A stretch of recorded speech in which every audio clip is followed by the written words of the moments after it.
శ్రీమాత్రే నమః. మిత్రులందరికీ శుభోదయం. ఈరోజు శ్రీ పరాభవనం సంవత్సర చైత్ర బహుళ తదియ ఆదివారం. ఈరోజు తదియ ఉదయం 10:05 వరకు ఉంది. తదుపరి చవితి. ఈరోజు విశాఖ నక్షత్రం. ఈరోజు ఏప్రిల్ 5, 2026 తేదీ ఆదివారం. ఈరోజు దుర్ముహూర్తం సాయంత్రం 4:32 లాగైతే 5:21 వరకు ఉంది. వర్జ్యం రాత్రి 2:49 లాగైతే 4:36 వరకు కూడా వర్జ్యం ఇవ్వడం జరిగింది. ఈరోజు పంచాంగరీత్యా ఈ రకమైనటువంటి ఫలితాలు గోచరిస్తున్నాయి. అలాగే ఈరోజు నక్షత్రం అయినటువంటి విశాఖ నక్షత్రం ఎవరికి తారాబలం కుదురుతుందో మనం పరిశీలించినట్టయితే భరణి, రోహిణి, ఆరుద్ర, పుష్యమి, ఆశ్లేష, పుబ్బ, హస్త, స్వాతి, అనురాధ, జ్యేష్ఠ, పూర్వాషాఢ, శ్రవణం, శతతార, ఉత్తరాభద్ర, రేవతి. ఈ నక్షత్రంలో జన్మించిన మన మిత్రులందరికీ కూడా ఈరోజు నక్షత్రం విశాఖ అనుకూలంగా ఉంటుంది. అందువలన ఇప్పుడు చెప్పుకున్నటువంటి నక్షత్ర జాతకులందరికీ ఈరోజు శుభకరంగా ఉండే అవకాశం ఉంది. అలాగే ఈరోజు రాశి ఫలాలను మనం పరిశీలించినట్టయితే మేషరాశిలో జన్మించిన వాళ్ళకి అనారోగ్య సూచన, ధనవ్యయం, కార్యటంకాలు ఏర్పడతాయి.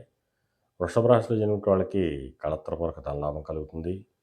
మిథున రాశిలో జన్మించిన వాళ్ళకి శత్రుభయం కలుగుతుంది.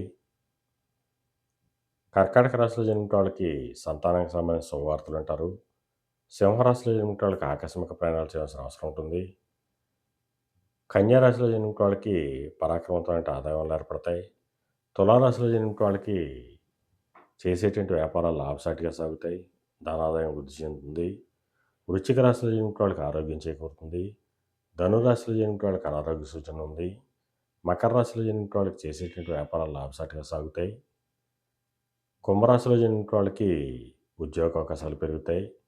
మేన రాశిలో జన్మించిన వాళ్ళకి పితృస్థానికి సంబంధించి శుభవార్తలు అంటారు. ఈరోజు ద్వాదశ రాశి యొక్క ఫలితాలు ఈ రకంగా తెలియడం జరిగింది.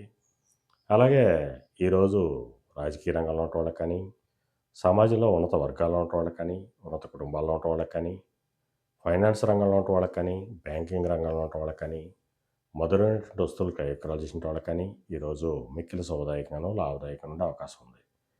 అలాగే ఈరోజు ఆదివారం. అందువలన ఆ సూర్యభగవాన్ని ఆరాధించిన, స్వామిని అభిషేకించిన సర్వశుభాలు కలుగుతాయని చెప్పి శాస్త్రీత్యా తెలియడం జరుగుతుంది. అలాగే మన రేపు శుభోదయం కార్యక్రమంలో మరిన్ని విషయాలు తెలుసుకుందాం. అంతవరకు మన మిత్రులందరికీ మరొకసారి శుభోదయం. ఇట్లు మీ పెదబాబు సిద్ధాంతి, గొల్లల మావిడాడు.